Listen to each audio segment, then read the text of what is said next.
Education টিকে আছাম চেনেলৰ সকলোকে স্বাগতম জনাইছোঁ আৰু বন্ধুসকল বহুত ইম্পৰ্টেণ্ট এডুকেশ্যন টিকে আছাম চেনেলৰ সকলোকে স্বাগতম জনাইছোঁ আৰু বন্ধুসকল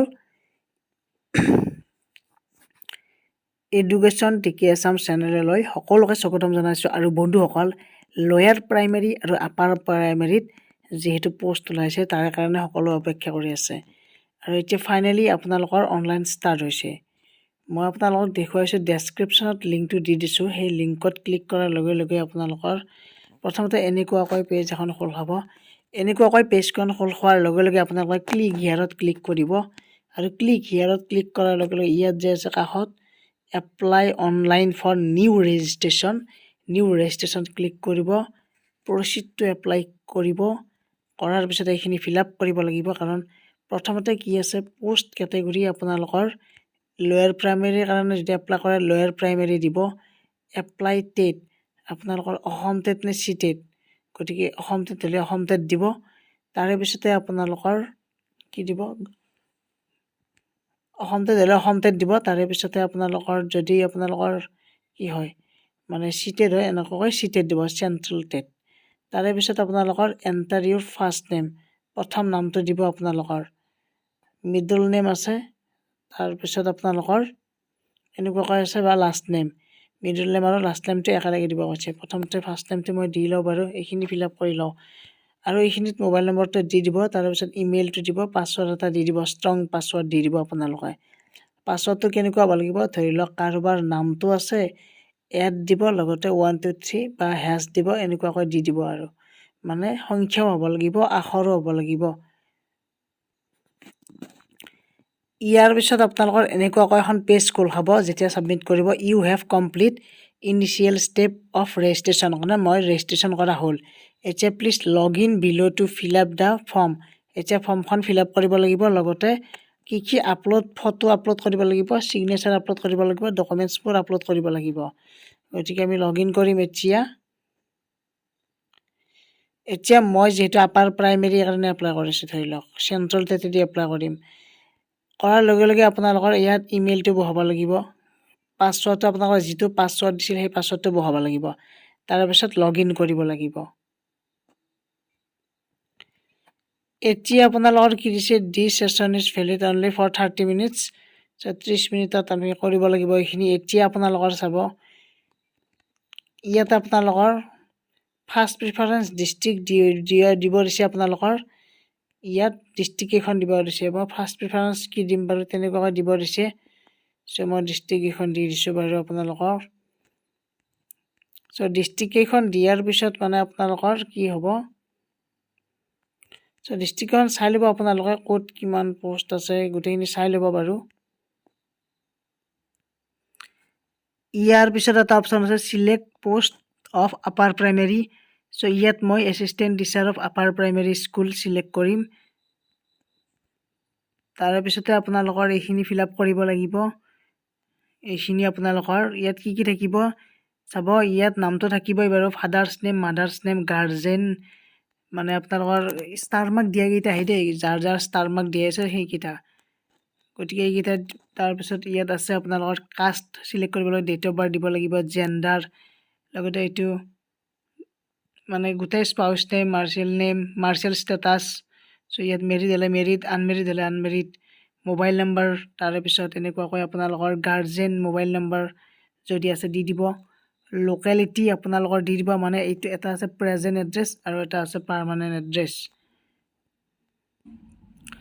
গতিকে প্ৰেজেণ্ট এড্ৰেছ আপোনালোকৰ বৰ্তমান য'ত আছে সেইটো দিব লাগিব আৰু পাৰ্মানেণ্ট এড্ৰেছ জন্ম য'ত পাইছিল তেনেকুৱাকৈ দি দিব লাগিব আপোনালোকৰ তাৰে পিছত ডিষ্ট্ৰিক্ট কেইখন আপোনালোকৰ ইয়াত দিব ইয়াত ডিষ্ট্ৰিক্ট দি দিব ইফালৰ ডিষ্ট্ৰিক্ট দি দিব বৰ্তমান যিখন ডিষ্ট্ৰিক্টত আছে সেইটো দিব আৰু আগতে যিখন ডিষ্ট্ৰিক্টত আছিল সেইটো দিব তাৰপিছত যদি ছেম হয় এইটো ক্লিক কৰি দিব এটা ফিল আপ কৰি এইটো ক্লিক কৰি দিলে ছেম এড্ৰেছ হৈ যাব মানে পাৰ্মানেণ্ট এড্ৰেছ আৰু প্ৰেজেণ্ট এড্ৰেছ ছেম তাৰে পিছত ইয়াত আছে জেনেৰেল ডিটেইলছ ইয়াত আৰ ইউ ইণ্ডিয়ান চিটিজেন এইটো হয়েই আপোনালোকৰ লগতে ইয়াত আছে are you a permanent resident of Assam গতিকে ইয়েছ দিব লাগিব এইটো ইয়েছ দিব লাগিব have you represented in sport যদি আছে স্পৰ্ট বা স্পৰ্টছ চাৰ্টিফিকেট ইছ্যু নম্বৰ দিব লাগিব যদি আছে আপোনালোকৰ লগতে হেভ ইউ ৰিপ্ৰেজেণ্টেড ইন কালচাৰৰ ফালৰ পৰাও যদি আছে নেশ্যনেল ষ্টেট যি লেভেলৰ থাকিলে য়েছ, নাথাকিলে ন'। গতিকে সেইখিনি হ'ব আপোনালোকৰ এনচিচি থাকিলে য়েছ, নাথাকিলে ন'। ফিজিকেল হেণ্ডিকেপৰ ক্ষেত্ৰতো সেনেকুৱাই। গতিকে এইখিনি সহজ। তাৰে পিছত education details HSLC year of passing, মানে কোনটো বৰ্ষত পাছ কৰিছে সেইটো ইয়াত দিব লাগিব আপোনালোকৰ। তাৰে পিছত আৰু ছায়েন্স বেকগ্ৰাউণ্ড হ'লে য়েছ দিলে য়েছ, ন' হ'লে ন'। ইয়াৰ পিছতে আপোনালোকৰ আছে ক্লাছ 12ৰ গোটেই ডকুমেণ্টছ ভৰাব লাগিব। টোটেল মাৰ্কছৰ পৰা আদি কৰি ৰোল নম্বৰ, পাছিং ইয়াৰ গোটেইখিনি ভৰাব লাগিব। এইখিনি সকলোৱে জানিবই। লগতে আপোনালোকৰ UP টেট মই চিলেক্ট কৰিছিলোঁ, যিহেতু UP টেটৰ ৰোল নম্বৰটো আপোনালোকৰ দিব লাগিব, পাছিং ইয়াৰটো দিব লাগিব, টোটেল মাৰ্কছ দিব লাগিব। তাৰে পিছত কিমানৰ ভিতৰত সেইটো দিব লাগিব। মাৰ্ক অবটেইন মানে কিমান নম্বৰ পাইছিল, আৰু টোটেল মাৰ্ক মানে হৈছে কিমান নম্বৰ আছে সেনেকুৱা।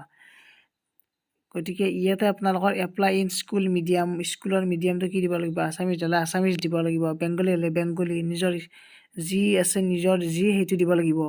চুজ ইউৰ প্ৰাইমেৰী কোৱালিফিকেশ্যন। কিন্তু এটা কথা দেই, যিসকল চিটেড পাৰ্টি আছে তেওঁলোকৰ ফাৰ্ষ্ট লেংগুৱেজটো আছামিজ হ'ব লাগিব যদি অসমীয়া মিডিয়ামৰ স্কুলত এপ্লাই কৰে।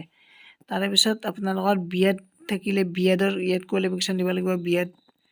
গতিকে BEdৰ আপোনালোকৰ দিব লাগিব। চুজ ইউৰ প্ৰাইমেৰী কোৱালিফিকেশ্যন, BEd, DLEd, যি DLEd হ'লে DLEd এনেকুৱাকৈ দিব লাগিব। তাৰে পিছত গ্ৰেজুৱেশ্যনৰ roll number, year of passing, total mark দিব লাগিব, মাৰ্ক অবটেইন দিব লাগিব, কিমান নম্বৰ পাইছিল, ষ্টেট।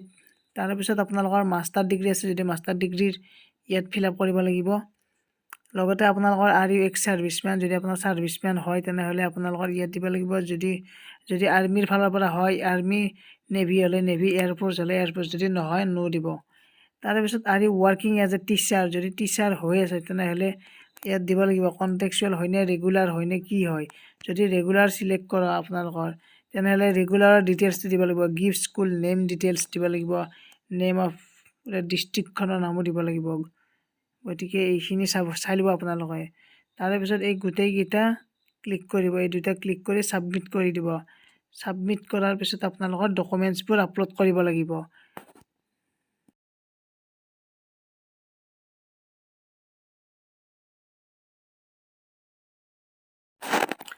এতিয়া ডকুমেণ্টবোৰ আপলোড কৰাওঁতে আপোনালোকৰ 100 KB পৰা 300 KB ভিতৰত PDF ফাইল কৰি ল'ব, কৰি কিনে আপলোড দিব। তাৰে পিছতে ছিগনেচাৰটো মানে 20 KB মান কৰিব, বা ফটোখনো 20 KB বা 30 KB কৰিব, তেনেকুৱাকৈ আপলোড দি ল'ব। বাকীখিনি কিন্তু PDF, ফটো আৰু ছিগনেচাৰৰ বাহিৰে।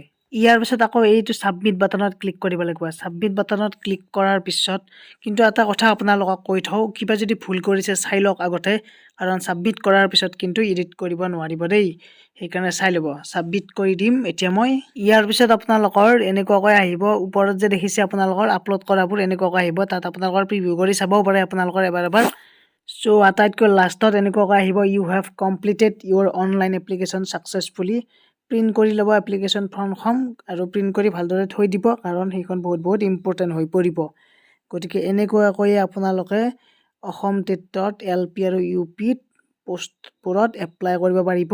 আৰু সকলোৱে যাতে ইয়াত ভালদৰে এপ্লাইটো কৰে, আৰু সকলোৱে কোনোবা নহয় কোনোবাটো চাকৰিটো পাবই বা কোনোবা নাপাবই। চ' গতিকে ভালদৰে এপ্লাইটো কৰিবা, কাৰণ যিহেতু এবাৰ পোষ্টবোৰ কম পোষ্ট আছে, বহুত কম পোষ্ট আছে, সেইকাৰণে। গতিকে মই কাট অফ মাৰ্কছৰ ওপৰত নেক্সট ভিডিঅ' বনাম বাৰু। গতিকে এটা এনালাইচিছ কৰি বনাম, যিহেতু মোৰ এক্সপিৰিয়েঞ্চ হৈ গৈছে একবাৰ, সেইকাৰণে। আৰু এতিয়া মই নিজে যিহেতু এজন শিক্ষক হৈ আছোঁ, আৰু আপোনালোকৰ কাৰণে সময় দিব পাৰিম মানে এইবোৰ ভিডিঅ'ৰ ক্ষেত্ৰত, কাৰণ আগতে মোৰ অলপ মেণ্টেলি ময়ো টেনশ্যনত আছিলোঁ, কিন্তু এতিয়া মই ফ্ৰী মাইণ্ডত আছোঁ। গতিকে ভালদৰে ভিডিঅ'বোৰ বনাই থাকিম শিক্ষক ৰিলেটেড। আপোনালোকে শ্বেয়াৰ কৰি দিয়ক, যিমান পাৰে শ্বেয়াৰ কৰি দিব, আৰু চেনেলটো ছাবস্ক্ৰাইব কৰি ৰাখিব, বেল আইকনটো প্ৰেছ কৰি ৰাখিব, তেতিয়াহে আপডেটবোৰ পাই থাকিব। ধন্যবাদ, থেংক ইউ।